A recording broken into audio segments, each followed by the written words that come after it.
Maqniti masa üzərində sükunətdə olan dəmir kürəciyə yaxınlaşdıraq. Kürəcik hərəkətə gəlir və tədricən sürətini artırır, təcil alır.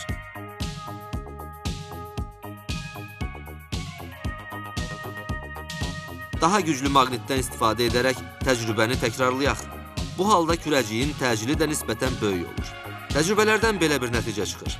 Cismin təcili ona təsir edən qüvvələrin əvəzləyicisi ilə düz, kütləsi ilə tərs mütənasib olub, istiqamətcə əvəzləyici qüvvənin istiqamətində yönəlir.